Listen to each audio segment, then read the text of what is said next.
Okay, so our next topic is the general linear model.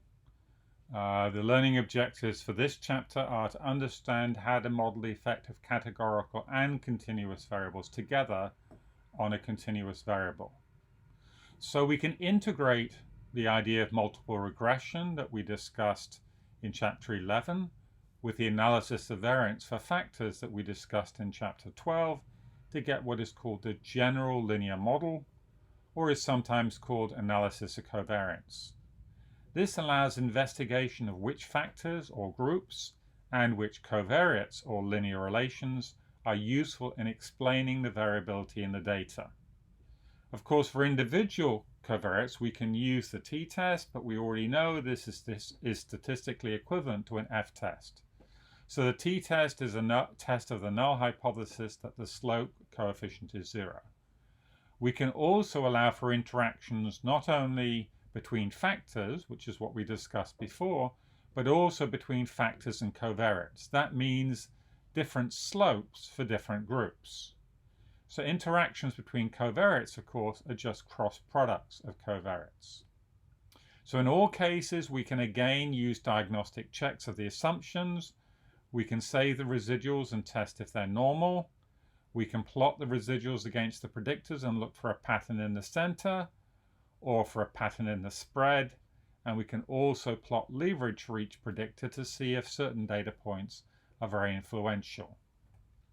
So we're first going to illustrate the general linear model using the drug data we already looked at before, but this time with a covariate.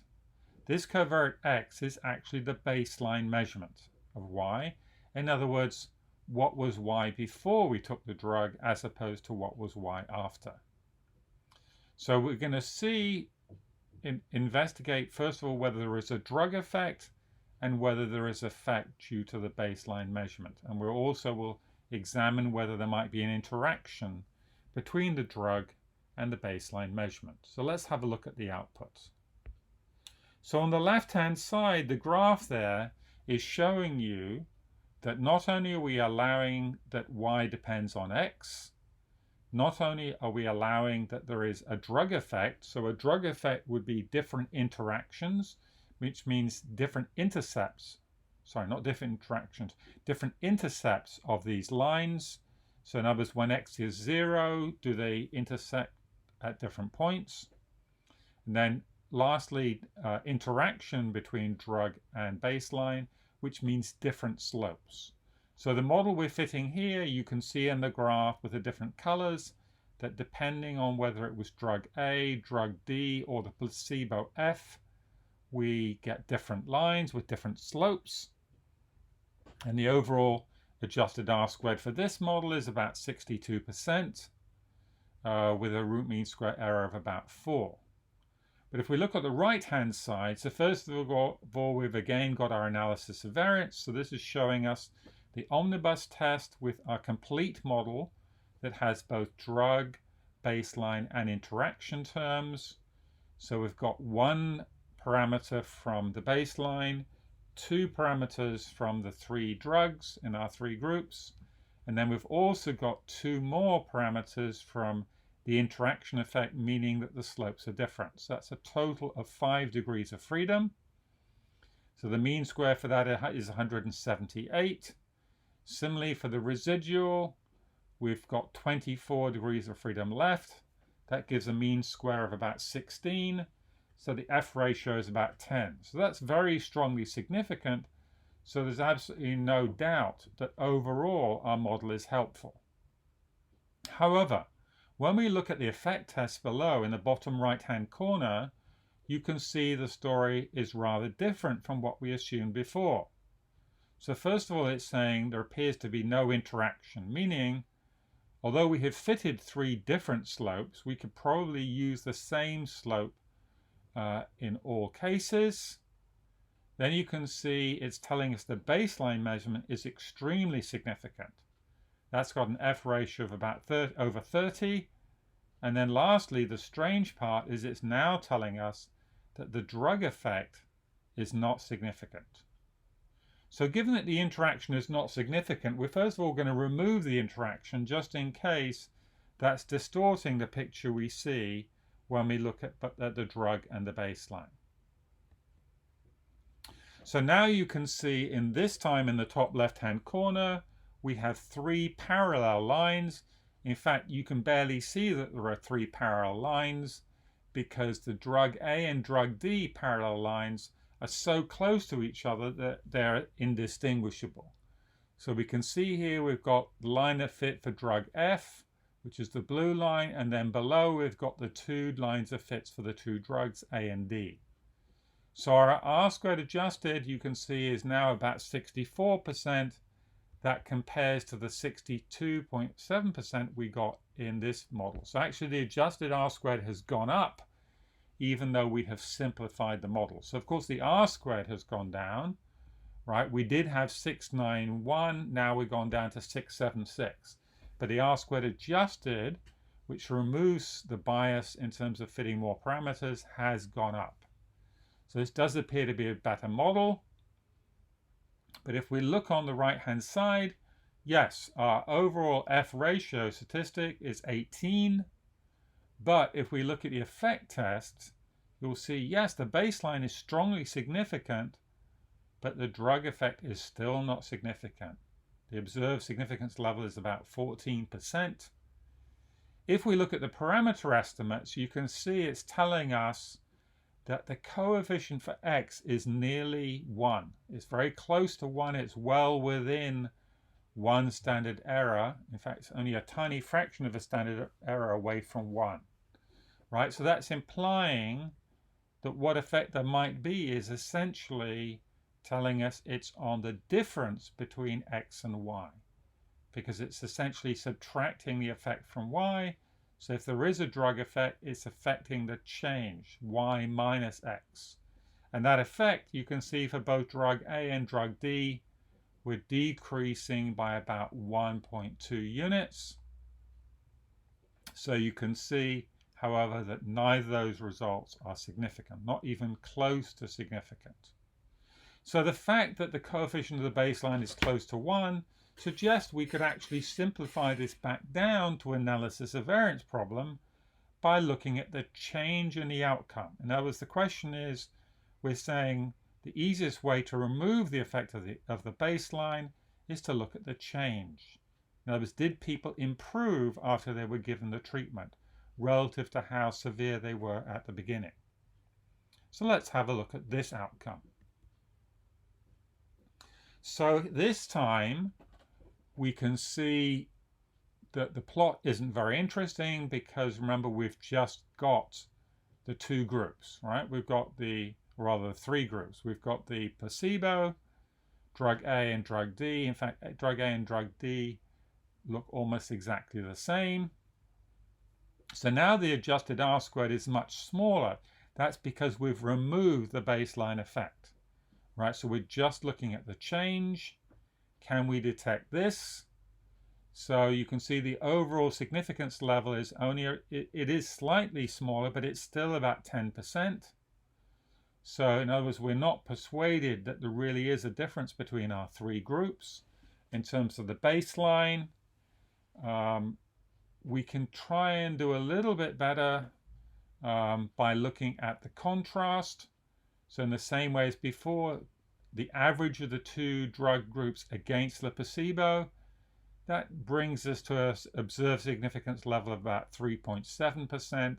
So that is just about significant at 5%. It is significant at 5%, but it's not very persuasive. And you can see one of the key questions would be, is that change big enough to be interesting? So if the change is only about 1 unit, is that a big enough change to be interesting? In order to make that statistically significant, those effects, you can see that we would need the t ratio to be bigger than 2, which would mean we would need the standard error to decrease by at least a factor of 2, which means we would need a sample size of at least 4 times this size. So we'd need a much bigger study in order to be able to say quite conclusively that we really do have an effect for drug A and drug D. And of course, to be able to distinguish between them, we would need an enormous sample, because you can see the difference in drug A and drug D is about 0.1. With a standard error of 1, we would need what the standard error to go down by 20 times, which would be 400 times the sample size. So it's unlikely we're going to be able to detect a difference between these two drugs, even with a much bigger sample. We're now going to look at a more complex example. This is data on safety testing for cars, where they measure the force on the head of dummies that are inside cars when those cars are crashed into a wall. So if we look at the distribution of the force, we can see the distribution is asymmetrical. So if you look at the left-hand side, you can see in the histogram it's a very strongly skewed distribution. Now, of course, the force must be greater than 0. In an accident, it can't ever be negative. So although, as I've said, our real question is whether the residuals follow a normal distribution, in a situation where our y variable must be positive, a normal distribution for the residuals doesn't really make sense, because that means in principle we could predict values of the outcome variable which are negative, which is impossible. So in these sorts of situations, it may make sense again to do a log transform. Now in this particular case, we also know that makes scientific sense because force has a multiplicative relationship with acceleration, which is probably what matters in terms of damage. And as we'll see in a minute, one of the possible covariates is weight. So obviously the relationship between force and weight, right, again is likely to be multiplicative. So it's likely again that a log transformation makes sense to turn this into something additive. And in fact, if you look at the distribution of the log force on the head, you can see that's much, much closer to a normal distribution as a starting point. Okay, so in this data set, we have many potential predictors, but I'm just going to here look at 3 potential factors and 1 covariate. So the 3 factors that I'm going to consider, first of all, we've got driver or passenger position, because the dummy could be sitting in the driver's seat or in the passenger seat. Secondly, we've got the type of protection that these vehicles had for the driver and passenger. So we've got manual, passive, or motorized seat belts. We've got driver-only airbags or driver and passenger airbags. The third factor is the vehicle size and type, such as MPV, compact, large, and so on. So this is both a type of car and in some cases indicates the size. And then our 1 covariate is the weight. So I have log transformed the weight using the same logic as we had for the force.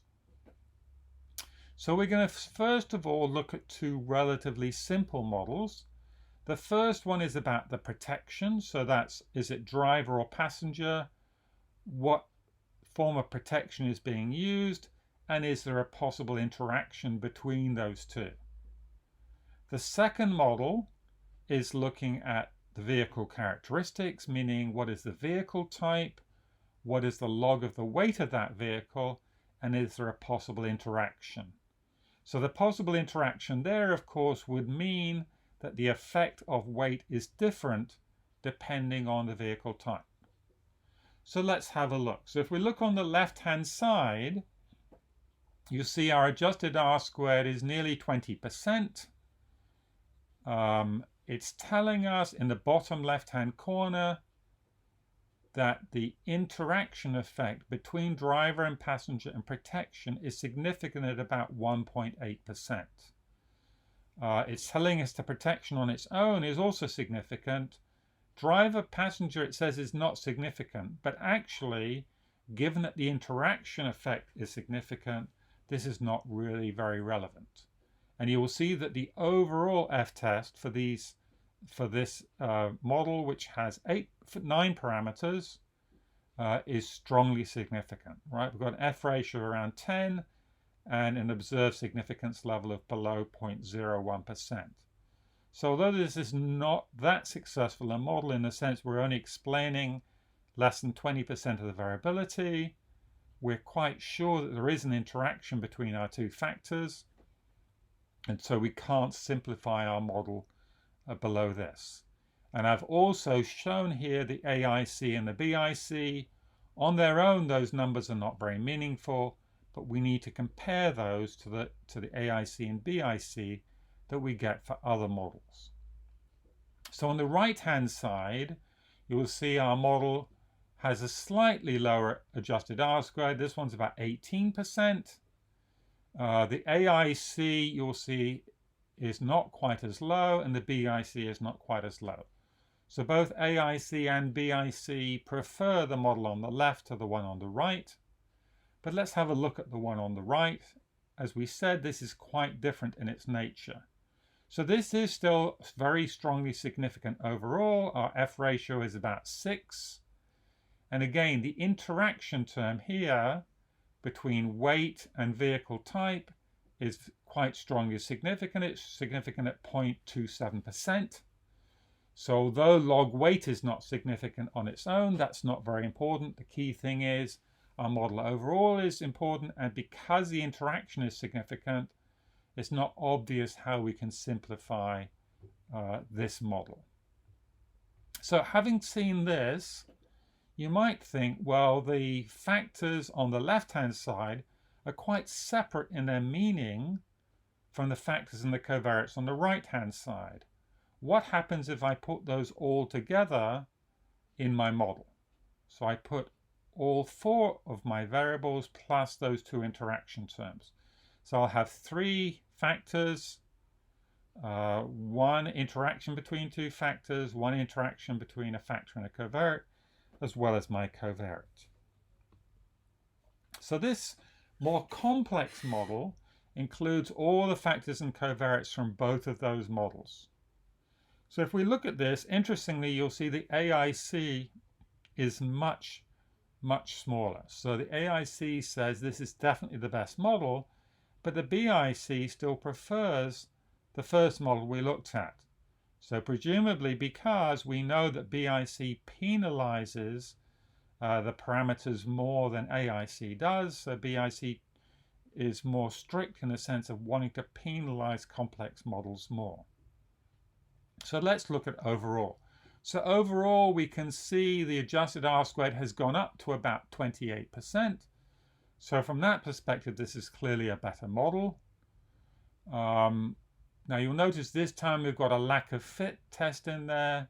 That's essentially saying we've got some cars which are identical on the driver passenger and on the protection and on the vehicle type and on the log weight, surprisingly. But we're not going to look at that in great detail. What we can see down below is that the overall, the F ratio has gone down, but it's still quite large at 6.4. So our overall test is still strongly significant at 0.01%.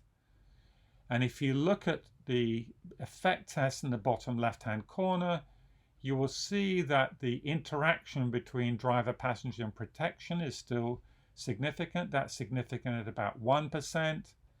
The interaction between weight and vehicle type is still significant at about 0.3%. So again, it's not obvious that we can simplify this model down.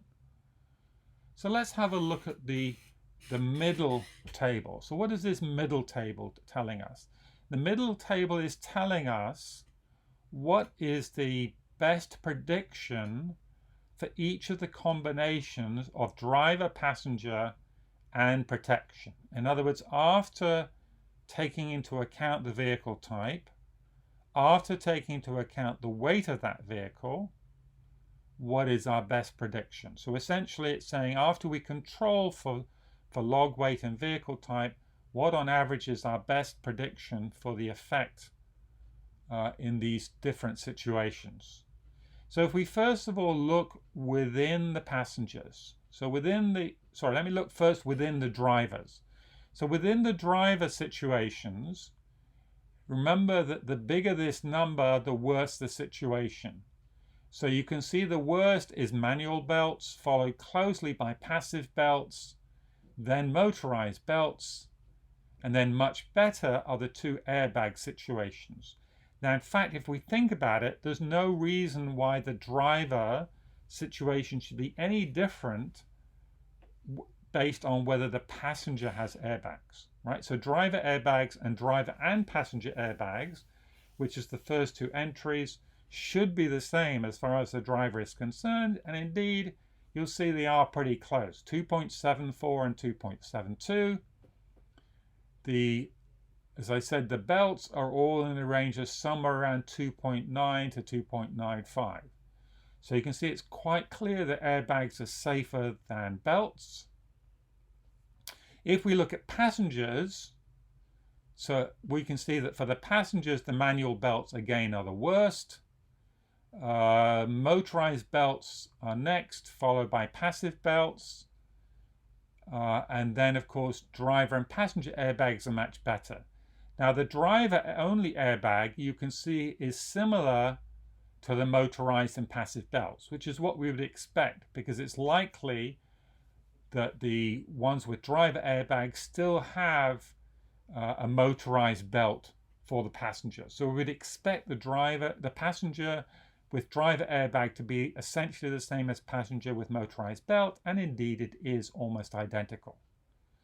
So in other words, we can see that clearly airbags are safer than belts, and clearly manual belts are the worst of all the belts. What about drivers versus passengers? So if we compare for the same situation, so for example, if we compare the driver and the passenger when they both have airbags, you can see the driver is about 2.72, whereas the passenger is at about 2.6. If we compare the driver and the passenger when they both have manual belts, the driver is about 2.96, the passenger is about 2.84. Now, at first, that may seem a little bit strange. Why is it more dangerous for a driver than for a passenger? Well, the reason is because the driver has a steering wheel in front of him. So the force on his head will often be by hitting the steering wheel, right? So that's one of the reasons why originally airbags were introduced only for the drivers, because the original idea was to protect the driver from the steering wheel. And then later on, it was realized that actually airbags were a very good idea for both the driver and the passenger, and not just to cover the steering wheel, but to generally cover the inside of the car. So in other words, we can see that generally passengers are safer than drivers for the same protection, and that airbags are clearly safer than belts. Now, to some extent, this table looks rather complicated.